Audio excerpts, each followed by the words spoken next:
that will never be me. Like, you will never be me. And I'm not saying this like I'm better than anyone. I don't think I'm better than anyone. But you'll never be me. People have tried to be me, copy me, and they have failed. You will never be me. You know what I mean? Like, it's just my essence. Moya, like, why do you even want to be me? You will never be me. And again, I'm not saying this like I'm better than anyone. I don't think I'm better than anybody. I see me. I see me, myself, and I am my only competition. And there ain't no competing. Just with the previous version. That's it. And I'm just going up. And even that previous version, she's 10 out of 10. Every version of me is 10 out of 10. So stop trying to be me, copy me, anything. Like, just be you. Because the cuntiest, hardest thing anyone can do is just level up themselves.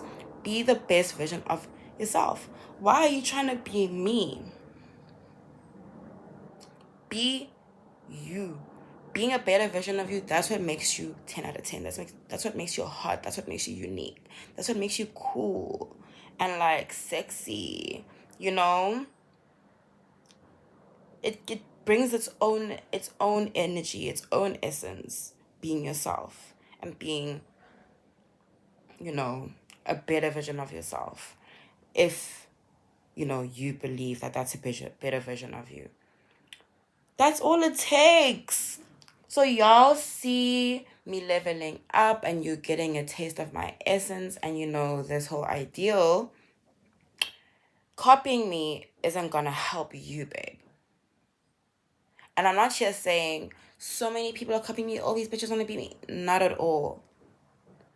But I will not act like I don't see people literally copying me or hear people talking about copying me and wanting to be me. I'm not gonna act like that. And it's not like it's many people, but there's a few. And a lot of people do this to other people. I myself have done that. Compare myself to others and try to copy them. It doesn't work. That comes from a place of shame, a place of insecurity. Dead that thing, bruv. Dead that thing, put it aside. Be yourself. Frank Ocean's mom was right. Be yourself. Be secure in yourself. Rely upon your own decisions, on your own beliefs. Be yourself. Don't try to be like someone else. Don't try to act like someone else. Don't try to sound like someone else. Be yourself. Be secure in yourself. That's it. You are your only competition. I am my only competition. It's not even a competition thing. It's just I only see me. And I'm like, what else can I do different here? What can I add here? What can I do to like add some growth? Oh, this feels a bit stagnant here. It feels a bit uncomfortable. What can I do to make this more comfortable for me and to level this up and to align with where I believe I am in my life, in my career, mentally, spiritually, emotionally. You know what I mean? You get me. Stop competing, and comparison is the thief of joy, and gratitude is the key to happiness. Mwah. No bars, beach. That was sorry, but yeah, I just have a few hot takes that I think I'm just gonna like start recording because I'm gonna expose myself here. I do this thing sometimes. Maybe it's an only child thing. I don't know if anyone else did this, but I do this thing where I'm really gonna expose myself. Where I'll just start talking. Like I think about things, like maybe I see something on the internet or like, on Instagram and I see a picture that maybe starts triggering a hot take or a thought. And I go off on this tangent in my head. Sometimes those tangents in my head come out through my mouth and I start talking to myself out loud and I'm just excuse me. And I'm just saying things. So I've decided that I'm going to whip out my camera and just start recording myself and speak into the camera. Because I do that sometimes when I need to journal, but I don't feel like writing, so I'll do like video diaries. But yeah, that's my little hot take on being yourself and not comparing. I really, really, truly, I feel like it's very cliche, and it's very like common to talk about, and it's just like, yeah, it's just a common thing to talk about, like, be yourself. Everyone says like, be yourself, da da da da da. But guys, truly, honestly, when you actually deep it, being yourself will free you. It unshackles you from so much anxiety. It unshackles you from so many expectations, so many social norms. It really frees you from caring about the opinions of others. It really frees you from wanting, needing, looking for external validation. You know, being yourself. Being yourself also helps to kill a part of your ego. Everything ultimately leads to, what I'm trying to say is, ultimately, the root cause to a lot of our grievances as people is shame. Shame, I believe, is the root cause, right? Now, being yourself heals parts of that shame that we feel as people. Shame caused by society, trauma. I can't even think right now, but trauma is a big cause for shame, judgment, fear of not belonging, fear of missing out, whatever. Lots of causes, lots of things that cause shame. Being yourself is one of the shame healers. Because we want to heal, right? It's not like a journey where we're all, yeah, healing. But if you heal your shame by being yourself, it frees you and it takes you closer to reaching your higher self and a version of you that is more healed than the last or the current. And healing is a journey. I know healing is not linear, it's up and down. But you want the healing chart to go like this, like it's still going upwards. You don't want to be healing like this. You get me? That's why I said what I just said. Cool. Be yourself. Own that thing they say, own lane, own race, own pace, is so real. It's so real. Every aspect of life. You won't find true happiness if you're gonna keep comparing, bro. You just need, I would say, all you need to do is try your best. All one can do in this life is try their best. If you've tried your best, that is all you can do, and be content in that. If you know in your soul of souls, doesn't matter what it is, whether it's a relationship, whether it's an outfit, whether it's a homework assignment, whether it's making coffee or cooking dinner.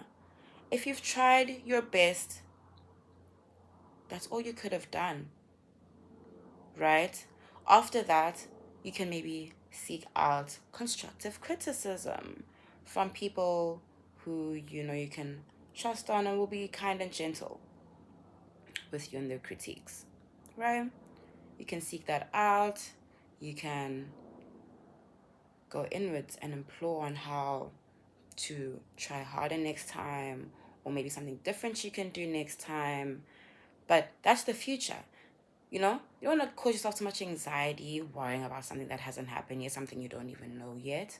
That's why you do the best that you can right now, from this present moment, learning from the past, so that you may do better in the future by learning from the present moment's mistakes and achievements, and from the constructive criticism you receive from others or from yourself. Internal and external validation can sometimes be useful. Everything in moderation, not too much.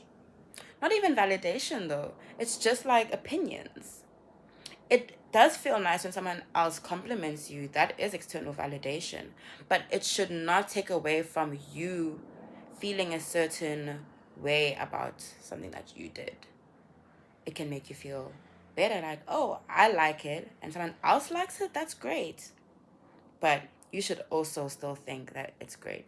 Personally, I believe that if whatever you do or you create, if you like it, that's all that matters. That's what I believe. As a creative, and I'm talking as a creative and things that are made and created by someone, right? If you like it, put it out there, you know. Obviously, I'm speaking as a creative. Creatives usually put their work out there. If you're happy, then we're just gonna have to take it, you know? An artist makes art, makes an artwork, a song even. An artist releases a song that they really, really like. They put it out into the world for the people to hear. And obviously, people are going to judge that. Okay? But now, there are 2 points here. It is important for people to like the artist's work if the artist is getting financial compensation for that work, because you need to eat, you got to pay rent, you know? And in order to pay that rent, you need people to like your music so that they can listen to it again and again and again and get the streams, and you get more money, right? You don't want someone to just listen to it halfway through and be like, this guy stinks, and never listens to it again. You don't want that. You want someone to go back and listen to your song again. Sharp, you know, because that's societal standards. It's hard to find a balance between, it's not even hard sometimes, but it really can be for a lot of people, and of course in different parts of the creative world, where you find a balance between, you know, you like your art and you're releasing it and other people will like it too, you know? Because we want fulfillment in this life, man. We want fulfillment in this life. So now, if the artist is releasing that art, in this case, music, they're releasing that music out into the world for the public to hear, and let's say they're doing it just for fun, you know, music isn't their bread and butter. Obviously, you want other people to like it, like it would be nice, but I'm releasing it because I really enjoy it and I want to share this with you guys. Like, hey, this is what I do, listen to it, it sounds cool, I think it sounds really cool. Some people might really vibe with it, you know? Some people will vibe with it. And if you're content with it being just some people and not a lot of people, that's fine, because you, as your art, you've attracted your tribe. You know, you've introduced someone who is like-minded to you, who you don't even know, to something that you really like, and you've shared it with them, and maybe that's changed their life in some way, shape, or form. That's beautiful. I think that's a beautiful thing. But it's hard to strike that balance when now finances are involved, you know. Now you have to really think, Ish, I need to give the people what they want. That's when you start seeking that external validation. You start thinking about other people. You don't really care. Okay, you do care about whether you like it or not, obviously. It starts and begins with you. And before that piece of art is released, it goes through a number of channels beforehand. But yeah, that's the only time I feel like, not the only time, but one time I can think of right now where, you know, completely being yourself and giving yourself should not depend on the opinions of others. I think this is a case where, you know, it's not so black and white. And that's something I've recently come to terms with. I realized that I'm quite a, well, I was a very black and white person. Like it was hard for me to always, in certain beliefs of mine, like finding that gray area and striking a balance in that gray area where it doesn't feel so uncomfortable for me. Like, I don't have to be so black and white. Life doesn't work that way. Life doesn't work that way. People are very complex. Situations and circumstances and just so many factors need to be considered. You know, that's why gray areas are okay with certain things. I think being black and white with other things is important. It really depends on whatever it is, the circumstance, the context, the situation. But yeah, I just recently realized that I'm very black and white with things that I'm always, for example, like with relationships, I was quite black and white, especially when it came to like non-negotiables, which is very important to like really stand ground in your boundaries. You know, I really do stand ground in my boundaries, but I think sometimes I was just like, it's like, okay, but the situation is different here. You can't, you know, use the same tools for every situation. Sometimes you need to use different tools because things are different, circumstances are different, people are different. I'm different. My emotions feel different. Anyways, I don't know how I got here. We're talking about being yourself. But yeah, those are some of my thoughts. I love to. That's a lie. I nearly said I love to yap. That's a lie. I do yap when it's something that I'm very passionate about, or something that I've just newly discovered, and that maybe something that I've had a lot of time to think on, or where my thoughts just you know, just bah. So this is one of those times. I look like my mother. I look like my mom. My lips are so dry though. But anyways, have a good day, y'all.